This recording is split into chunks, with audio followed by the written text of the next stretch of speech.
क्या आप सर्व सुख देने वाली अष्टलक्ष्मी की साधना पूर्ण रूप से सफल करना चाहते हैं? क्या अपने दुर्भाग्य को सौभाग्य में बदलना चाहते हैं? क्या संतान सुख के लिए यहाँ वहाँ भटक रहे हैं परंतु संतान की प्राप्ति नहीं हो रही? क्या आप अपना काम परिश्रम और ईमानदारी से करते हैं फिर भी कठिनाइयाँ कम होने का नाम नहीं ले रही हैं? क्या आप वैभव प्राप्त करना चाहते हैं परंतु सफलता नहीं मिल रही है? क्या आपके जीवन में कोई ऐसा है जिसका विचार आपको कष्ट पहुंचा रहा है? क्या आप उस विचार को रोकना चाहते हैं, परिवर्तन करना चाहते हैं? मेरे इन प्रश्नों का उत्तर यदि हाँ में है तो यह वीडियो आपके लिए ही है। आज मैं 8 दिव्य कौशलों की बात करूंगा जिसमें से विचार नियंत्रक दिव्य कौशल सबसे पहले है। यह ऐसा दिव्य कौशल है जो अष्टलक्ष्मी की साधना को सफल बनाता है और किसी भी विचार को रोक देने में, नियंत्रित करने में सक्षम है। प्रिय मित्रों, नमस्कार। मैं गोपाल जी त्रिपाठी, संस्थापक अध्यक्ष प्राच्य एवं गुह्य विद्या अनुसंधान केंद्र समिति। विचार नियंत्रक दिव्य कौशल का अर्थ होता है विचारों को नियंत्रित करने वाला दिव्य कौशल। क्योंकि यह विचारों को नियंत्रित करता है, इसलिए हम सबके लिए यह बहुत ही उपयोगी और महत्वपूर्ण है। व्यक्ति, परिवार, समाज, राष्ट्र और विश्व की उत्पत्ति, स्थिति और विनाश में विचार की ही मुख्य भूमिका होती है। इससे प्रमाणित होता है कि विचार स्वयं में एक शक्तिशाली कारक है। विचार व्यक्ति के जीवन को स्वर्ग भी बना सकता है और नरक भी। इससे भी प्रमाणित होता है कि विचार स्वयं में एक शक्ति है। हमारे प्राचीन शास्त्रों में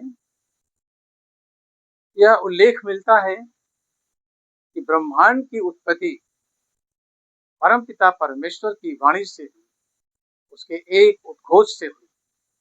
वह उद्घोष था एकोहम बहुश्याम, अर्थात मैं एक से अधिक हो जाऊं। परमपिता परमेश्वर के ऐसा विचार करते ही सृष्टि में एक के बाद एक रचनाएं होने लगी और अंततः ब्रह्मांड अस्तित्व में आया। इससे भी सिद्ध होता है कि विचार स्वयं में एक शक्तिशाली कारक है। विचार को जब हम आधुनिक विज्ञान की दृष्टि से देखते हैं या समझने का प्रयास करते हैं तो यह स्पष्ट रूप से दिखलाई पड़ने लगता है कि वास्तव में विचार कितना अधिक शक्तिशाली है।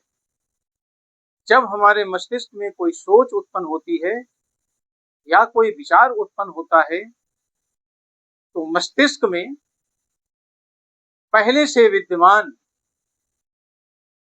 अरबों न्यूरॉन्स, जिसे कि विद्युत कोशिकाएं भी कहते हैं, ये सक्रिय हो जाती हैं और इनसे विद्युत चुंबकीय तरंगे निकलने लगती हैं। ये तरंगे क्वांटम कणों से बनी होती हैं।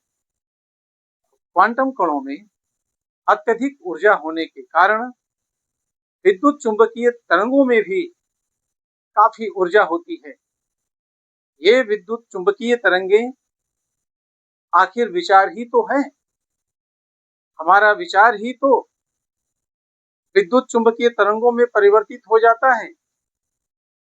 इस प्रकार हम देखते हैं कि इन विचारों को या विद्युत चुंबकीय तरंगों को यदि नियंत्रित नहीं किया जाए, यूं ही छोड़ दिया जाए, तो ये हमारे मस्तिष्क से निकलकर वातावरण में चली जाती हैं और वहां से ब्रह्मांड में भ्रमण करने लगती हैं। इन विद्युत चुंबकीय तरंगों के साथ में हमारी काफी अत्यधिक ऊर्जा भी चली जाती है। और यदि हम विचारों को नियंत्रित कर लेते हैं तो हमारी ऊर्जा हमारे पास सुरक्षित बचती है। विचार नियंत्रक दिव्य कौशल के प्रयोग के माध्यम से व्यक्ति के मस्तिष्क में उत्पन्न होने वाली जैविक विद्युत चुंबकीय तरंगों को नियंत्रित कर लिया जाता है और नियंत्रित करके उसकी ऊर्जा को भी सुरक्षित कर लिया जाता है। और उसका उपयोग अब हम विचार नियंत्रक दिव्य कौशल के उपयोगों के बारे में जानेंगे। इसके लिए आइए जरा बोर्ड पर हम लोग देखते हैं क्या क्या इसके उपयोग हैं। पहला उपयोग है नकारात्मक विचारों को दूर करने में।